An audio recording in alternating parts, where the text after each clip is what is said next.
안녕하십니까. 5주 차네요. 벌써. 금방 갑니다. 벌써 가을이 다가온 듯 하고요. 자, 우리 5주 차부터는 시간이 조금 바뀌었어요. 그거 좀 공지 좀 드리고, 또 6주 차부터는 또 교재를 가지고 좀 해야 될 것 같아서 교재 소개 좀 간단히 하고, 이렇게 하고 문화 세계화 이렇게 이번 시간은 살펴보는 시간을 하겠습니다. 5주차는 제가 요번이 23일이잖아요. 그죠? 23일이시고 요 수업을 이제 어떻게 하냐면 월요일부터 여러분이 토요일까지가 들으실 수가 있어요. 월요일부터 토요일까지 들으시고 또 요 들으신 것을 요 5주차부터요. 들으신 것을 제가 이제 다 들었나 또 한번 체크해 보고요. 그래서 매주 그런 방향으로 하고요. 오프라인일 때는 이제 한 2주나 뭐 기름 한 3주 만나서 토론할 시간이 있을지 모르겠는데 그런 시간은 이제 또 예외로 하고요. 온라인 할 경우에만 매주 여러분이 월요일부터 토요일까지 들으실 수가 있게 이렇게 조치하겠습니다. 그 다음에 이번 주는 제가 이제 문화와 신자유주의 세계화를 강의를 드리는 것은 다문화와 문화의 다양성을 이해하려면 세계화가 그 바탕이 되거든요. 그래서 그것을 좀 이해하기 쉬운 백그라운드를 설명하는 시간을 갖고 다음 시간에는 현대사회와 문화의 다양성 이해라는 우리가 첫 시간에 여러분한테 소개를 했을 거예요. 근데 이제 요 책이 이제 뭐 다는 아닌데 한 반 정도는 이 책에서 좀 많이 아이디어를 얻고 또 제가 보완도 하고 이렇게 합니다. 근데 책도 뭐 비교적 비싸지 않고요. 그래서 여러분이 구입해서 제가 파워포인트로 해서 요약을 해서 설명을 드리지만 다 말씀 못 드리는 부분은 또 이 책을 통해서 여러분들이 보시면 될 것 같아요. 그래서 이제 다음 주는 제가 이 책에 있는 내용을 요약해서 다음 주부터는 요약을 해서 여러분한테 이제 말씀을 드리고요. 또 빠진 부분은 제가 또 보완을 합니다. 이제 그런 부분들. 또 그렇다고 이 책에 있는 걸 다 그대로 설명하지는 않아요. 또 다른 부분도 있긴 하지만 그래도 또 이제 보통 제 경험은 그렇더라고요.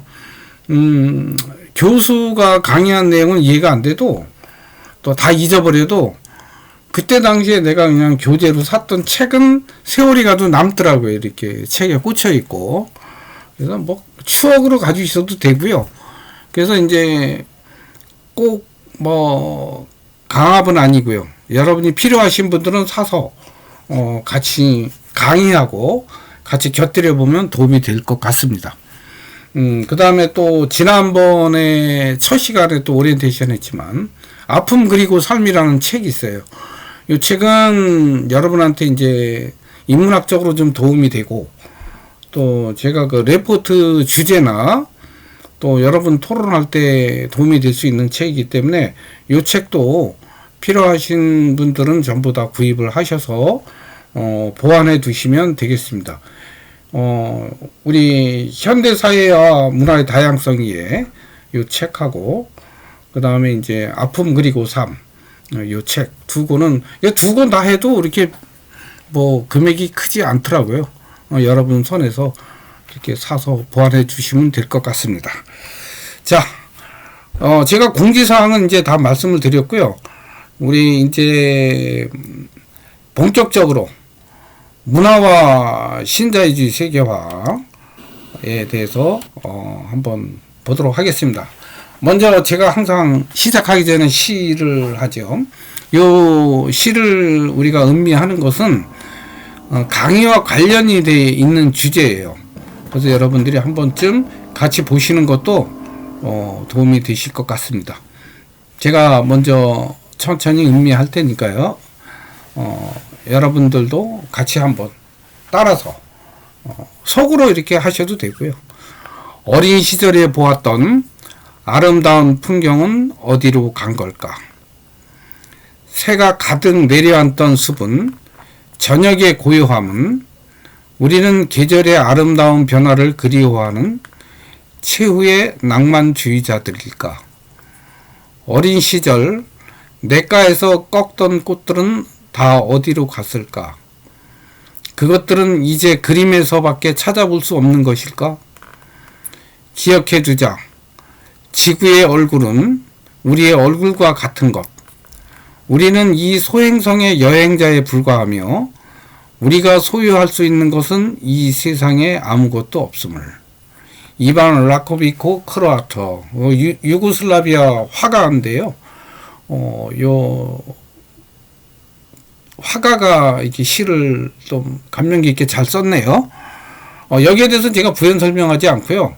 그냥 여러분들도 읽어보시고 그 느낌, 그 감수성 그대로 받아들이면 돼요.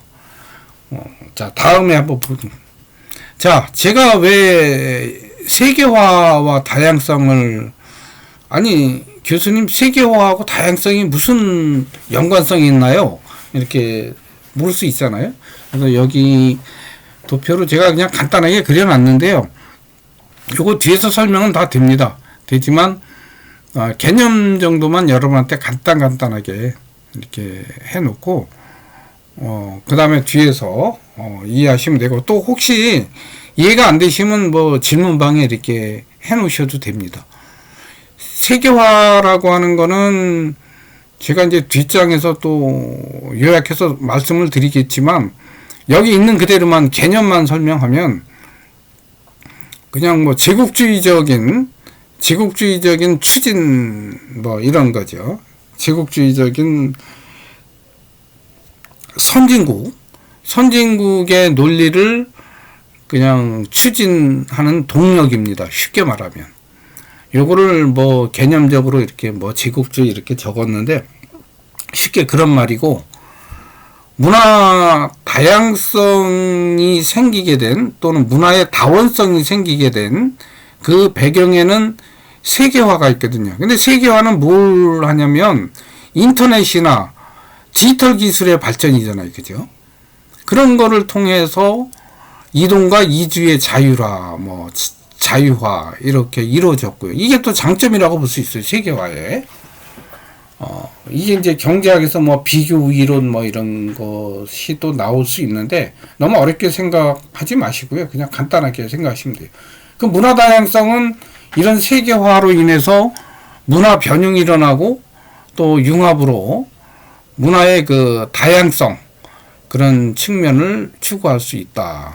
또 그러면서 문화적 소속감이나 문화 정체성의 복잡화 경향이 생긴다. 이런 얘기를 하고 있는데, 요거는 이제 우리가 다음 시간에, 다음 시간은 다다음 주가 되겠네요. 다음 주는 추석 연휴라서 쉬고요. 10월달이 6주차가 되네요. 이 6주차에 여기에 대해서 자세하게 여러분한테 말씀드리겠습니다. 보통 이제 세계화의 단점이라 그러면 보통 초국가적 표준화 현상, 이 얘기가 뭐냐면 강대국 논리를 그냥 약소국에도 그냥 똑같이 표준화 시킨다는 거죠. 대표적인 거는 이제 도시화, 도농심화, 또 뭐가 있을까요? 또 빈익빈 뭐 그죠? 강자 우선 90대 10의 사회 뭐 이런 게 있을 수 있겠죠. 이게 단점이죠. 그러니까 점점 잘 사는 사람은 잘 살고 못 사는 사람은 더 못 살게 되는 그런 것을 세계화가 추진할 수 있어서, 이런 거 90대 10의 사회 이런 거, 이게 단점이라고 볼 수 있습니다. 문화 다양성 측면에서 보면은 문화의 다양성을 인정하는 게 아니라 동질화를 추구하는 그런 단점이 있을 수가 있어요. 세계화가. 이게 왜 그런가는 뒤에서 한번 보시면 알 겁니다.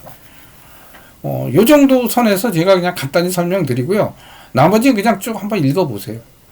요거는 책에도 일부 있고요. 또 없는 거를 그냥 제가 만든 것도 있습니다. 자, 이제 본격적으로 세계화 또 신자유주의가 어떻게 나타났는지 또 이론적 전개와 논리 그리고 이제 제 나름대로의 전망 이런 순서대로 한번 살펴보도록 하죠. 먼저 그 말레이시아의 마티아르 총리라는 분이 있었어요. 네, 이분이 세계화에 대해서 한번 매스컴에서 영어로 냈는데 제가 이게 93년도인가요? 4년도인가? 이때 어느 잡지에서 제가 있던 것을 스크랩을 해서 번역을 해서 이렇게 가지고 있는 글인데 여기에 내가 이렇게 찾아보니까 스크랩에 놓은 게 있더라고요. 그래서 제가 여러분한테 이렇게 소개합니다. 자, 한번 읽어보도록 하죠. 세계화가 걸을 수 없는 대세라는 점은 부인하지 않겠다. 그러나 세계화는 좋은 것이며 모든 국가가 이를 받아들여야 한다는 주장은 옳지 않다. 세계화는 결코 천국에서 내려온 게 아니다. 세계화의 완벽함을 무조건 강조해서도 안 된다. 민족주의, 제국주의, 국제주의 등 역사적으로 한 시대를 주도했던 사상들은 많았다. 그러나 이것들도 모두 완벽하지는 않은 것으로 드러났다.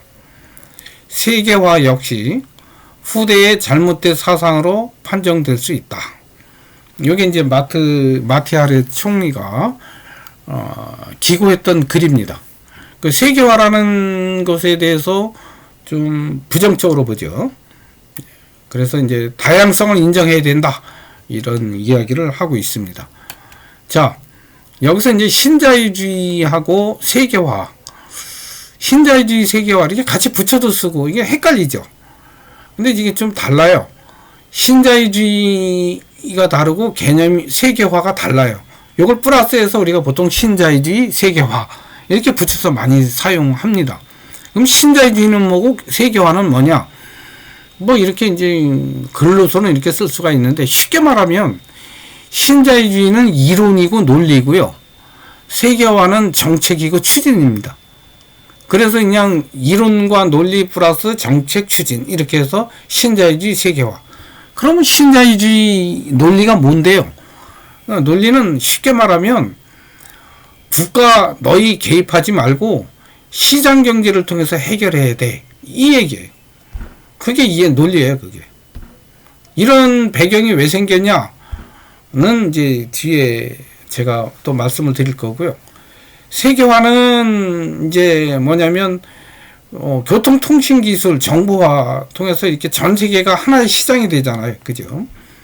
그래서 비교 우위론을 내세우면서 뭐라 그러냐면 우리한테 우수한 상품이 있고 너희한테 우수한 상품이 있지. 이거 서로 이렇게 바꿔서 하면 서로 도움이 돼. 뭐 이런 거죠. 그런 논리로 이제 접근을 하죠. 그렇게 해서 이제 추진하는 그런 하나의 시장을 만들자. 이런 운동 또는 정책적 속성 이런 것을 우리가 세계화라고 개념화할 수 있습니다. 한마디로 신자유주의는 이제 뭐라고 표현하냐면 보통 우리가 이제 한 연못이죠. 한 연못에다 가물치하고 붕어를 같이 풀어놓습니다. 근데 이제 가물치는 여러분이 보신 분도 있고 안 보신 분도 있고 이럴 것 같은데 가물치는 이 뱀장어보다 좀 큰 어류예요. 조금 무섭기도 하고 좀 큽니다. 어쨌든 저는 이렇게 봤는데 좀 많이 커요. 만지기에는 조금 미끌미끌하기도 하고. 근데 요거는 이제 가물치가 어쨌든 큰 어류고 또 붕어는 여러분 말씀 안 드려도 알잖아요. 그죠? 예, 가물치에 비해서 붕어는 좀 이렇게 약자죠. 가물치는 그 메기같이 생겼지만 큰 메기죠. 이 가물치는 어떤 때 먹냐면 사람들 그 기력 회복에 좋다고 그래요. 그래서 임신부라든지 또 할머니나 할아버지들이 이렇게 푹 과서 기름으로 이렇게 해서 이렇게 먹는 그런 고기입니다. 근데 이거를 한 연못에다 가물치하고 붕어를 풀어 놓으면은 가물치는 자유롭겠죠. 그죠? 근데 붕어한테는 자유로울까요? 가물치는 자유롭게 막 돌아다니겠지만 붕어는 죽음이죠. 왜? 가물치 할 때 먹히니까. 신자유주의는 요점하면 그거예요. 강자와 약자를 한 연못에 풀어놓은 겁니다. 요게 세계화라는 이름을 달고 요 논리를 달고 계속 다른 나라를 하나의 연못을 만들려고 하는 그런 것을 요약하면 신자유주의 세계화 이렇게 표현하는 거예요. 아시겠죠? 자, 그 다음 우리가 한번 살펴보도록 하죠. 자, 그러면 이런 신자유주의가 왜 생겨났냐? 여러분 요거를 이제 간단히 이렇게 아시는 게 필요할 텐데, 그 요 옆에 사진 보이는 분이 존 메이너드 케인즈라고 하는 분이고요. 이 1920년대부터 60년대까지는 이분의 논리가 잘 먹혀 들어갔어요. 이분의 논리의 핵심은 국가가 정책을 개입을 하고요. 적극 개입하고, 그러다 보니까 복지 정책도 쓰고 뭐 건설 산업이니 이런 것에서 국가가 많이 개입을 해서 성공을 했습니다. 그래서 보통 60년대까지는 유럽이나 미국이 복지도 잘 됐고 또 경제가 실제 성장도 했고 이렇게 됐었습니다. 이게 왜 그랬냐면 1920년대에 우리가 세계 대공황이 일어나죠. 그러면서 미국의 뉴딜 정책을 써요. 국가가 적극 나서서 막 사업을 엄청 많이 벌입니다. 그러면서 어떻게 돼요? 강한 경제를 만들고 강한 나라를 만들겠다고 이제 한 뉴딜 정책이 실제 또 성공을 거둡니다. 그래서 이제 보통 60년대까지는 잘 나갔어요. 근데 70년대 들어와서는 이게 맥을 못 추는 거예요. 실업률은 계속 증가하는데 또 인플레도 계속 증가하니까 경기도 자꾸 떨어지고 후퇴하고 경기가 안 살아나는 거예요. 70년대 돼서. 왜? 케인즈 정책식으로 자꾸 했는데 왜 안 되지? 이게 방황하죠. 그러다 보니까 이 신자유주의 배경 하는 이분들이 누구냐면, 먼저 요거부터 설명을 좀 드려야 될 것 같네요. 여기 일단 나왔으니까. 우리가 실업률은 여러분이 잘 아실 거고, 인플레는 우리가 수요 인플레이션과 비용 인플레이션이 있어요. 이 두 가지를 나눌 수가 있는데, 이건 경제학에 나오는 이야기죠. 수요 인플레이션은 우리가 정상적인 인플레이션이에요. 물가 상승이나 또 우리 수입이 늘어지면 자연히 물가가 좀 오르죠. 그죠? 그러니까 수요 인플레이션이 일어나는 거예요. 이건 정상인데, 비용 인플레이션이라는 건 뭐냐면, 원자재 가격이나 임금이 이게 계속 뛰는 거예요. 뭐냐면, 경기가 불황이 됐는데도 이게 원자재 가격이나 임금이 뛰는 거예요. 쉽게 말하면 뭐냐면, 경기가 성장하고 우리가 잘 살고 막 풍요로울 때는 이거 뛰어도 상관없죠. 왜? 당연히 내가 수입이 많으니까 원자재 가격도 오르고 임금도 더 늘고 이게 생산비잖아요. 생산비가 늘어도 상관이 없는데 문제는 경기가 침체돼 있고 실업률은 증가되고 인플레이션은 치솟는데 이상하게 비용이 증가가 하는 거예요. 그래요? 그래서 이걸 이제 비용 인플레이션이라고 그러거든요. 아시겠죠? 이제 요거를 염두에 두시고, 그 다음에 이제 우리가 요 통화주의자들이 주장하는 것들을 우리가 살펴볼 이유가 있습니다. 대표적인 분이 밀턴 프리드만과 하이에크인데, 요 분의 이 두 사람의 이론을 경제학적으로 설명을 하면 경제학 시간이 됩니다. 그래서 뭐 간단하게만 제가 그냥 소개만 하고요. 경제학 시간이 아니고 우리가 이제 문화 다양성과 다문화를 설명하려고 우리가 백그라운드로 여러분한테 좀 소개하는 것이기 때문에 여기서는 뭐 자세히 설명할 필요가 없을 것 같아요. 이분들의 주장의 핵심은 아까 제가 잠깐 설명을 했죠. 70년대에 불황이 일어나는 근본 원인을 가만히 보니까 아니 석유 원자재 가격이 폭등하고 또 인건비가 상승하더라. 그래서 이 사람들은 지금 그거로 봤어요. 근데 원자재가 상승하고 인건비가 상승한 원인을 가만히 봤는데 사실은 외부적 환경도 있었어요. 이때 당시에 1973년 10월에 4차 중동전쟁이 일어나요. 그러면서 이제 1차 유가 파동이 일어나죠. 유가 파동이라는 게 뭐냐면 쉽게 말하면 원자재 석유 가격이 폭등하는 거예요. 예를 들면 10달러였다가 100달러로 오는 거예요. 그럼 어떻게 되겠어요? 원자재 석유를 원료로 해서 쓰는 그 자재 가격이 오르니까 다 오를 거 아니에요. 그러니까 비용이 인플레이션 오르는 거죠. 계속 오르는 거예요. 물가는 불황인데. 근데 이게 한 번만 일어나면 되는 두 번 일어납니다. 78년 12월에 이제 이란 호메이니 정권이 이제 감량을 하면서 또 일어나는 게 또 2차 석유 파동인데요. 이렇게 1차, 2차 석유 파동을 거치면서 원자재 가격이 폭등하죠. 그러면서 이제 경기는 불황이 됐는데 인건비도 상승하게 되고 그러다 보니까 이제 불경기가 일어나는 거죠. 이 사람들이 딱 보니까 불경기의 근본 원인은 비용 상승, 원자재 상승인데 자꾸 그런 걸 안 하고 자꾸 국가가 그 앞에 케인지안 정책을 자꾸 쓰고 있더라. 그러니까 안 먹히더라고.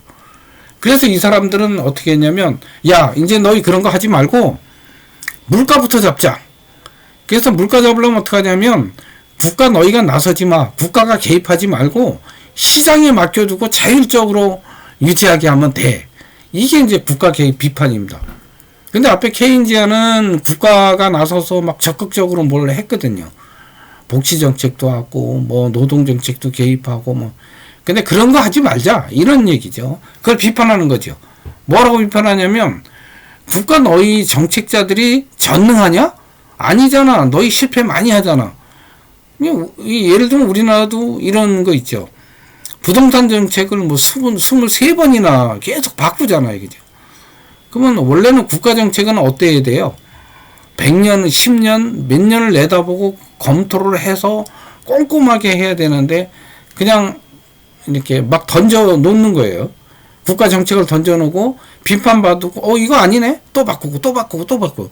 자, 그거 보니까 너희는 전능하지 않아. 너희도 우리하고 똑같아. 이렇게 비판하는 거죠. 그게 바로 이 국가 개입 비판입니다. 근데 시장에 맡겨두자는 것은 이제 아까 자율적 유지는 이제 이것을 정책화한 게 이제 노동 유연화, 그 다음에 복지 혜택의 축소, 민영화. 이게 뭐냐면 비용을 낮추자는 거잖아요. 그죠? 왜냐면 노동 시장이 경직화되어 있으면 인건비가 상승하니까 안 되잖아요. 그럼 비용이 올라가면 올라가지 내려가지는 않죠. 그래서 비용을 물가부터 잡으려면 비용을 줄이자. 비용 줄이려면 어떻게 됐어요? 복지 혜택도 축소하고 또 국가에서 잡고 있던 모든 기업들 시장에 맡겨 민영화하자. 이제 이런 얘기죠. 그래서 시장에 맡겨두자는 거예요. 그 다음에 이제 감세 정책. 그러니까 내포 곡선으로 표현하는데요. 너무 어렵지 않습니다. 그냥 소득세, 법인세 좀 적게 받자. 이 얘기입니다. 그러면 세금이 더 거친다. 이 얘기가 이제 감세 정책입니다.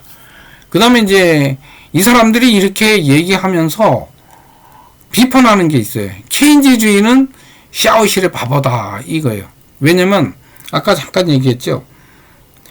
70년대의 사회적 상황이 2차 파동이 일어나죠. 73년과 78년에 유가 파동이 두 번 일어나고 또 60년대와 70년대 초반에 거쳐서 미국의 베트남전을 참여를 하잖아요. 그러면서 이제 전쟁 물자가 엄청나게 투여가 돼요. 그죠? 그래서 미국 같은 경우는 베트남전을 통해서 엄청나게 비용을 많이 썼거든요. 그러니까 비용이 엄청나게 하다 보니까 미국의 어떻게 해서 경제 상황이 좋을 리만은 없잖아요. 그죠? 근데 이런 상황에서 2차 파동이 일어나고 2차 유가 파동이 일어나고 베트남전이 일어나서 막 안 좋은 상황에서 케인즈주의는 또 거기서 세금을 걷어서 국가가 막 이렇게 개입하려고 하는 거잖아요. 그러니까 70년대 안 먹혔어요, 이게. 계속 그럼에도 불구하고 경기가 불황이 되고 안 되니까 이 통화주의자들이 나서서 이렇게 설명을 하는 겁니다. 그러면서 뭐라 하냐면 케인즈주의는 샤워실의 바보다 이렇게 표현하는데 이게 무슨 말이냐면 보통 샤워실에서 이렇게 뜨거운 물이 나오고 차가운 물이 나오잖아요. 근데 이게 금방 이렇게 뜨거운 물로 탁 틀면 어때요, 여러분? 금방 뜨거운 물 안 나오죠. 차가운 물 쭉 나오다가 갑자기 뜨거운 물이 확 나오죠. 또 이렇게 흐르면 차가운 물이 금방 나오는 게 아니라 뜨거운 물이 나오다가 막 차가운 물로 나오고, 이걸 샤워실의 바보라는 거예요. 이렇게 들으면 아 뜨거, 아 차고 이런 거, 아 뜨거, 아 차고, 아 뜨거, 아 차고, 이 상황이 금방 적응이 안 되는 거죠. 그거를 이제 샤워실의 바보다.